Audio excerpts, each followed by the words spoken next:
Americans remain split on this Yeah. polarizing figure. Obviously, those are two different variables, pride and shame versus who you would rather lead. 48% who say that they would rather President Trump lead the country, and versus only 42% who say Harris. The Democrats really need to start thinking about how to be proactive and less reactive.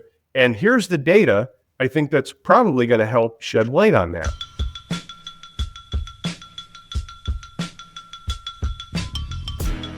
It's Tuesday, April 1st, and this is a special edition of Real Polling in Real Time with Zogby, because we have a real poll, and it's hot off the press, and we're both anxious to share with you some details. How are you doing, Jer? I'm doing great. What are our listeners going to learn from this latest poll of ours? We're going to start right in with a question that's unique to Zogby for the last 28 years. It goes back to Bill Clinton's presidency and every president since then. Basic question: are you proud or ashamed that so-and-so is president of the United States? This is very revealing, and it's a way of, kind of getting behind the curtain of public opinion and taking a look, at what Americans are really thinking. From there, we're going to take a look at, of course, the president's job approval and wonder how there can be a disconnect between those who approve and those who are ashamed. And then the third, and I think very important, is with 72 days into his honeymoon, who do Americans prefer to have in the White House, Donald Trump or Kamala Harris? And there's another surprise there. There's more to come. Do you want to add something in the highlights before we jump right into the details? No, I think that covers the gist of what we're going to talk about. Let's get in. Okay, so let's get started. Are you proud or ashamed that Donald Trump is president of the United States? And 44% of likely voters, this was over the weekend, said that they are ashamed that he's president. Only 39 said that they're proud, and 17% said that they're undecided. They're not sure. The usual partisan line: 82% of Democrats are ashamed, 77% of Republicans, significant number there, are proud. But the real story here, right off the top, are independents. That's what swings an election and swings the success of a presidency. 45% of independents are ashamed. Only 31% are proud that he's president, and a full 1 in 4, 24%, say that they're not sure. Now, age groups, no real significance there. College degree plus, 48% ashamed and only 36% proud. But on the other hand, the president has lost some ground among Hispanic voters. Remember, that was a kind of an even split in terms of support in 2024, but now only 34% of Hispanics say that they're proud, 45% ashamed. On the other hand, among blacks, where the president got, really for a Republican, a pretty high number of black supporters, 24% say that they're proud that Donald Trump is president. 59% are ashamed, but 24% seems to be holding that support. Now, who would they prefer as president today? Donald Trump or Kamala Harris? 48% say that they would prefer Donald Trump as president of the United States to 42% for Harris. The story here is that despite a rocky period in the White House and despite headlines, that indicate gloom and doom on the part of the attitudes of the American people, the Democrats have just not been able to take advantage or make any gains on that. And again, one final point on this: independence, where you had seen a 14-point differential. 45 of independents ashamed and 31% proud that Donald Trump is president. Who do they prefer in the White House today? 43% prefer Trump over 37% for Harris. 20% are undecided. We'll get into job approval in a second, but what do you think? And then I'll tell you what I think. Yeah. Well, I want to go back to a previous question here that asked which view do voters take in terms of Trump's leadership style. And one statement was that in the short term, it may appear chaotic to opponents, but the long-term strategy will be successful. Versus what we commonly see in the media, and might I add, the media frenzy, Trump is making it up as he goes along.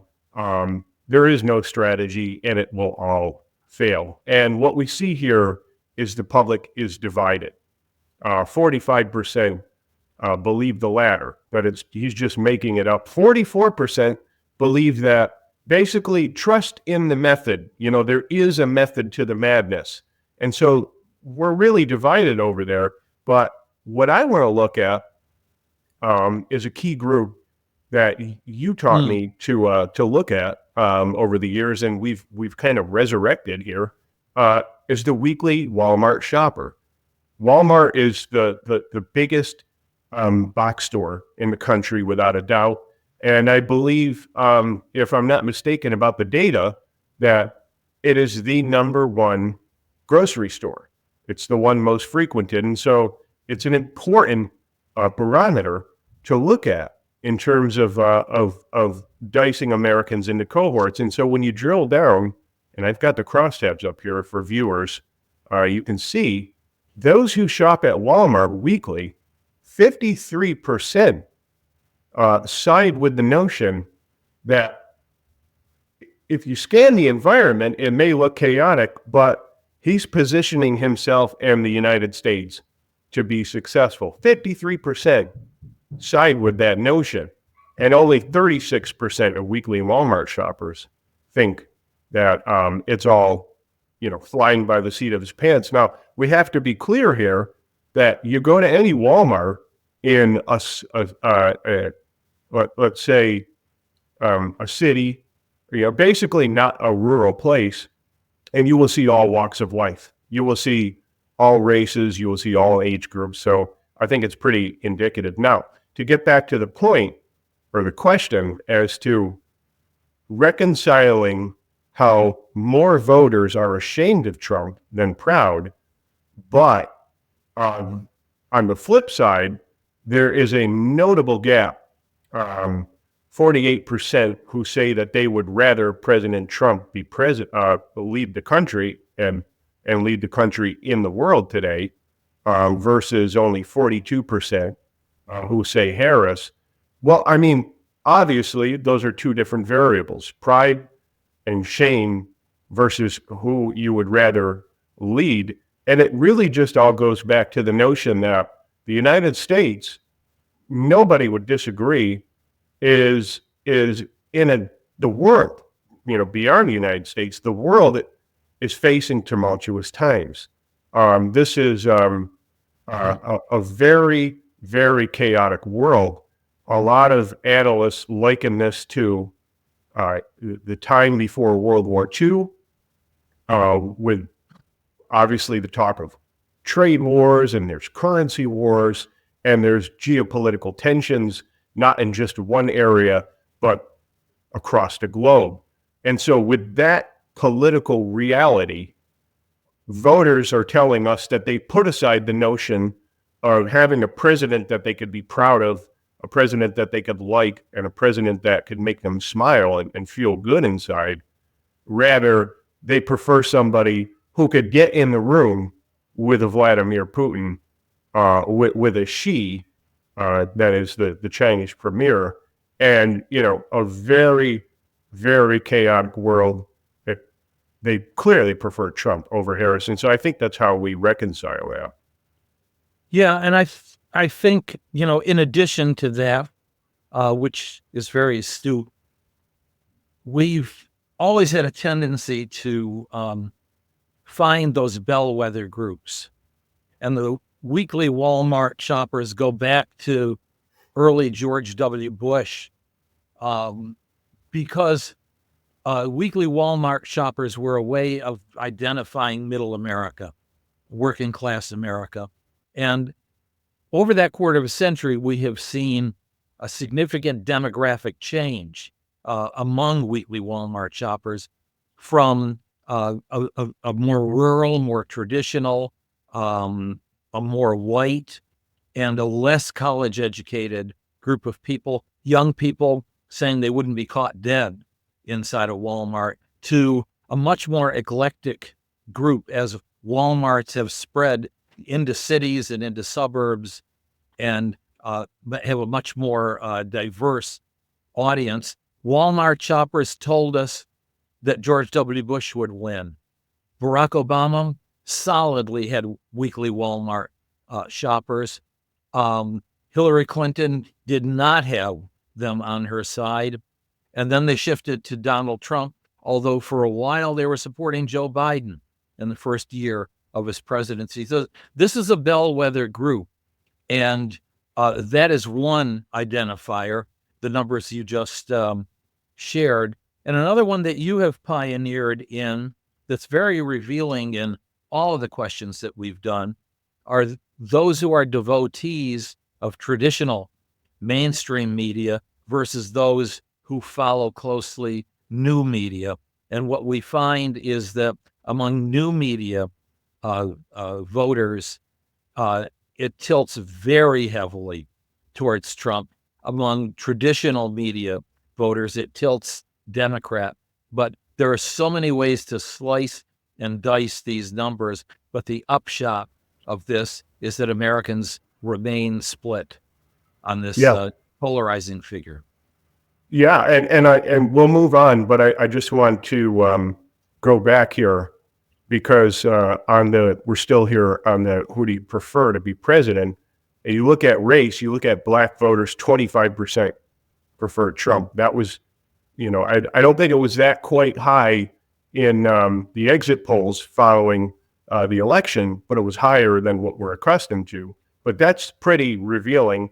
And then it's split between Hispanics, 46. I also need to point out those with a 4-year degree edge those there's a slight preference for Trump. 45% of those with a college degree or more, and 44% of that group for Harris. That's pretty revealing. And then the last thing on this question is in the most trusted media demographic, look at those who trust local news. 51% prefer Trump to 33% preference for Kamala Harris. That speaks volumes to the Democratic Party, to their platform, and to basically their national game.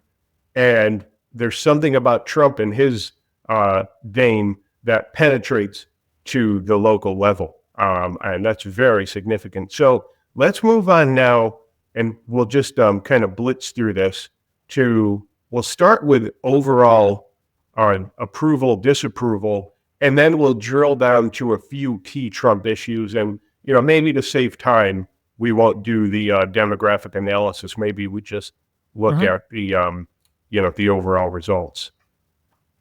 So do you want to take approval? Yeah, disapproval? I'll take the overall approval is 47% who approve of the job that Trump is doing. 49% disapprove. That's pretty much the national average of polls. 4% are undecided. Highly partisan. One demographic that's important is, strangely, 51% of independents disapprove, 41% approve. That is almost similar to independents who are ashamed versus proud, but then they still prefer Trump over Harris. this is a message for Democrats. And, if they look to be in disarray and confused, this is a reason why they seem to have lost middle America and just don't have a message. But I commented, you go right ahead and zip through some of the other approvals. Well, yeah, let me address that. And I've been thinking about that because we're still at this even divide over approval, disapproval. And this question is, you've already noted, is the overall, it's the top of mind approval rating of Trump's job to date.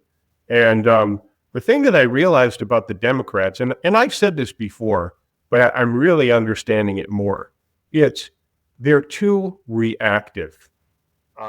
They're always looking for a way to melt down over what Trump said or did. And the media follows, and it's the headlines, or he did this, he said this. And look, there are some things, especially one that's going on right now, that, if I were an advisor, a White House advisor, I would strongly advise against it. But that doesn't take away from the fact that being overly reactive is a terrible strategy.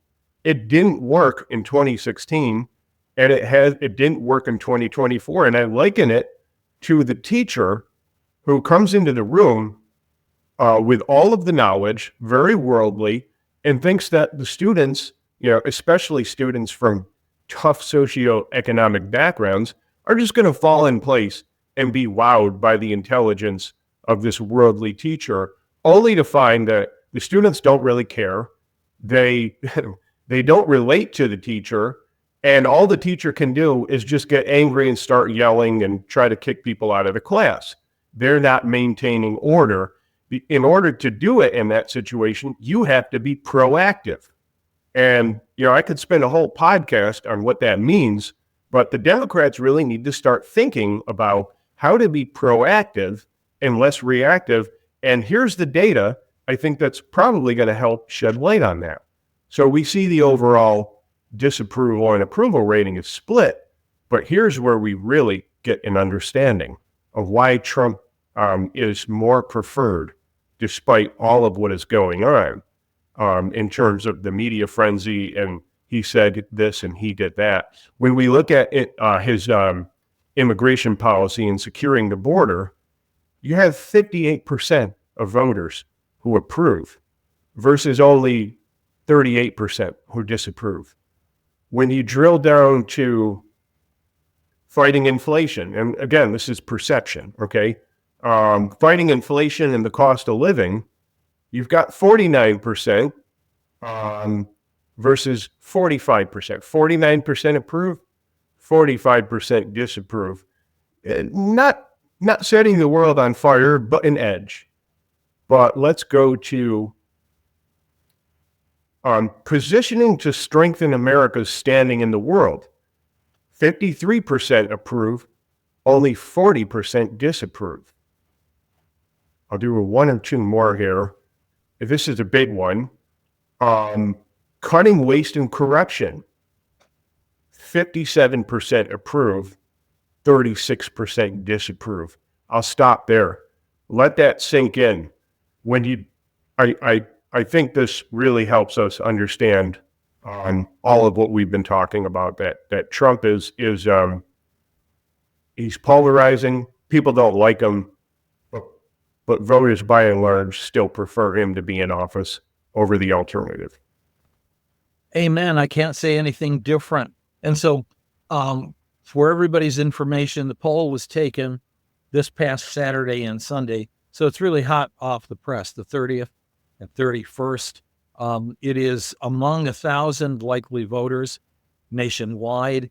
And importantly, in our sample, Democrats and Republicans, the ratio was similar to the ratio of the exit polls in the 2024 election. Now, a heads up, this is where we're at now, but this is a dynamic world. And so this very day, Tuesday, there are a few special elections, one in Wisconsin, two in the state of Florida, that we are all watching very carefully. And if there are Democratic victories or Democratic better than expected showings, that could launch a completely different conversation. And then, of course, Wednesday, tomorrow, is so-called Liberation Day. That's when we find out details of President Trump's tariffs and economic policy. And so expect us to be back later on this week to discuss these major events. So that's all from me for now. Yeah, I'm just going to remind our listeners, check us out on our website. Take a look at the website. Share it with folks, johnzogbystrategies.com. You can find us on X. The handle is @Zogby Strategies. And if you're listening to this podcast on a variety of different platforms, whether it's SoundCloud or YouTube or Spotify, Apple Podcasts, or even just coming to our website, or you're already receiving it because you have signed up to be on our email blast by going to the contact button on our website, johnzogbystrategies.com, we encourage you to share it. And I do have to say, a lot of folks are sharing it, and please don't stop. Please up the ante if you would. Okay, thanks. See you later in the week. I'll see you later today. Take care. Take care.